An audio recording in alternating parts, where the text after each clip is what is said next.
एक बात और है कि किसको कितना समय लगेगा यह कोई निश्चित नहीं है राठौर जी।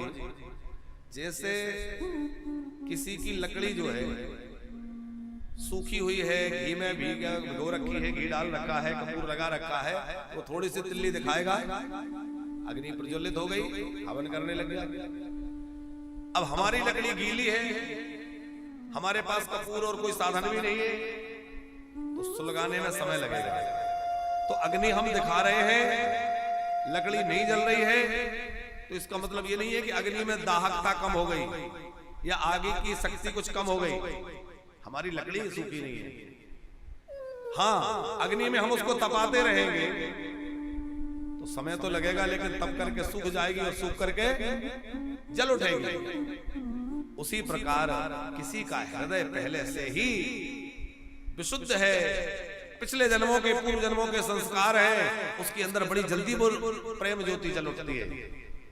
और किसी के अंदर अनेक विकारों से वह हृदय भीगा हुआ है, अनेक विषय विकार पड़े हुए हैं, तो पहले धीरे धीरे वो कलमश समाप्त होगा और धीरे धीरे धीरे धीरे वो ताप दूर होगा।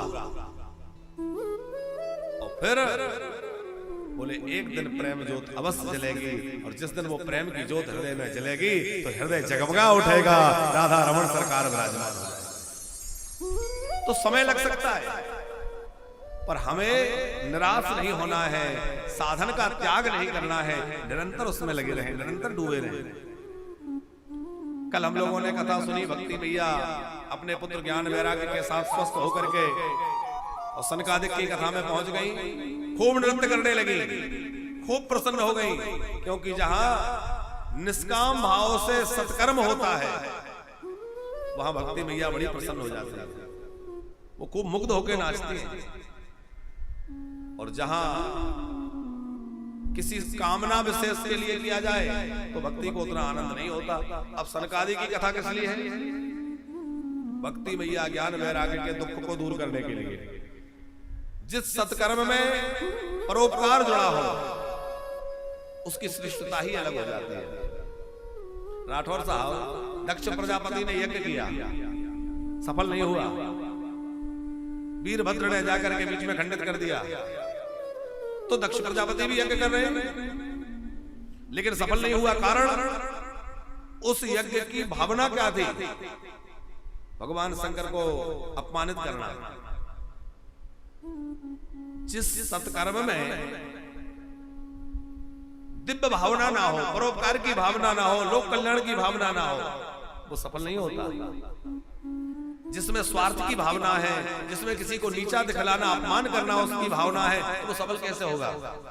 अच्छा, दूसरी तरफ देखिए पंकज जी, रावण भगवान शंकर का भक्त है, तो रावण नित्य प्रति भगवान शंकर की अर्चना करता है, प्रतिदिन शिव आराधना करता है। और राम जी ने समुद्र के तट पे जाके एक बार रामेश्वरम की स्थापना करके पूजा की। तो राम जी ने एक बार पूजा की, भोले बाबा प्रसन्न होकर वरदान देने आ गए, और रावण ने प्रतिदिन पूजा की, लेकिन रावण की लंका जल के भस्म हो गई और रावण कुल से समाप्त हो गया।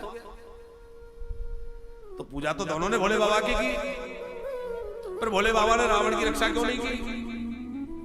बोले जिसका मार्ग बदल गया, कुमार्गी हो गया, जो लोगों को पीड़ा पहुंचाने लग गया, पर भगवान कहते हैं फिर मैं उसकी सहायता नहीं कर सकता। राम जी की पूजा सत्यता के ऊपर है, निष्ठा के ऊपर है, धर्म और नीति के ऊपर है। राम जी का युद्ध नीति का युद्ध है, धर्म का युद्ध है। रावण अधर्म को लेकर चल रहा है। रावण की शक्ति विनाशकारी है और राम की शक्ति जो है वो सबको संरक्षण देने वाली है, सबकी सहायता करने वाली है। इसलिए हम सत्कर्म जो भी करें उसके मूल में क्या है? उसके मूल में परोपकार हो, लोगों का हित करना हो। केवल दो ही भावना है, एक तो परोपकार की भावना और एक भगवत प्राप्ति की भावना। सनकादि ने, नारद जी ने जो कथा की, परोपकार की भावना से भर के कि ज्ञान वैराग्य स्वस्थ हो जाए, भक्ति मैया स्वस्थ हो जाए, प्रसन्न हो जाए, तो उस सत्कर्म के द्वारा भक्ति एकदम पोषित हो गई, प्रमोदित हो गई, भक्ति के साथ साथ ज्ञान वैराग्य तरुणता को प्राप्त करके नाचने लगे।